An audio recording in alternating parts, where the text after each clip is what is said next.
Madame la présidente, madame la ministre, mes chers collègues, en 2001, Jacques Chirac, alors président de la République, prononçait ces mots qui résonnent jusqu'à nous au moment d'adopter définitivement ce projet de loi.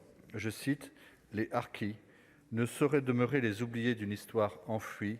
Ils doivent désormais prendre toute leur place dans notre mémoire. Il est impossible de réparer les préjudices subis par les millions de harkis qui se sont battus pour la France lors d'un conflit de 8 années, faisant des dizaines de milliers de morts de chaque côté. Mais par ce projet de loi, nous consolidons notre indispensable devoir de mémoire. Le processus de reconnaissance a été long. En mars prochain, 60 années se seront écoulées depuis la signature des accords d'Évian. J'aimerais à mon tour rendre hommage à ceux qui se sont engagés aux côtés de la France au prix de sacrifices immenses. Le travail que nous faisons depuis des années sur le devoir de mémoire dont une partie aboutit ce jour, nous le leur devons, ainsi qu'à leurs familles dont les souffrances sont tout aussi immenses. Je souhaite saluer la volonté du Gouvernement et de l'engagement des parlementaires de l'Assemblée nationale et du Sénat qui ont œuvré pour parvenir à ce texte. Je tiens à remercier notre rapporteure, Marie-Pierre Richer, pour son travail.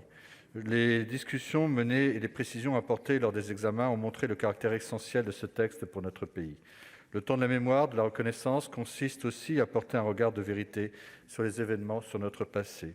C'est pour la France accepter son histoire et l'assumer pleinement. Ce devoir de mémoire est un passage incontournable pour notre avenir. Tous ne le font pas. Si la loi ne peut pas tout, j'espère qu'elle apportera un peu de sérénité malgré tout. Le cœur de ce projet de loi repose sur l'article 1er qui me paraît important à deux niveaux. Le premier, c'est évidemment l'expression de notre reconnaissance envers les harkis, les mosaïques et les personnels des diverses formations supplétives. Je crois que l'ajout précisant que notre nation les a abandonnés était nécessaire. Je me réjouis qu'il ait été préservé en commission paritaire.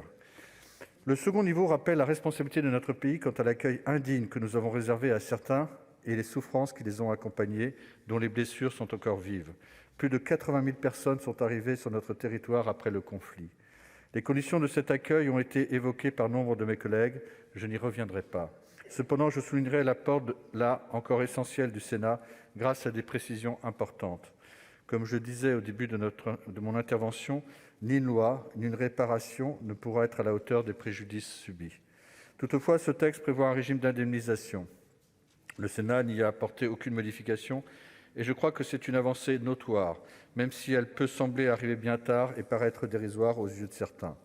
Elle contribuera à l'émergence de la vérité et devrait concerner enfin 50 000 bénéficiaires. Ces conditions d'octroi me semblent justes et équilibrées.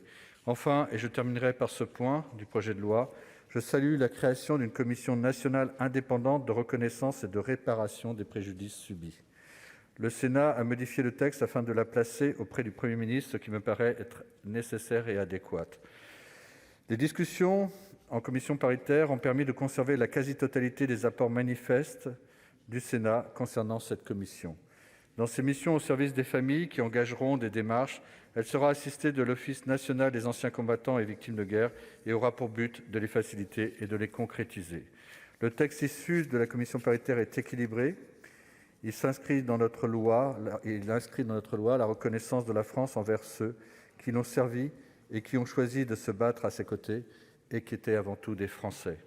C'était notre devoir de le faire. Il en va de la grandeur de notre pays. Le groupe Les Indépendants votera à l'unanimité en faveur de l'adoption de ce texte. Je vous remercie de votre attention. Merci, cher collègue. La parole est à monsieur Laurent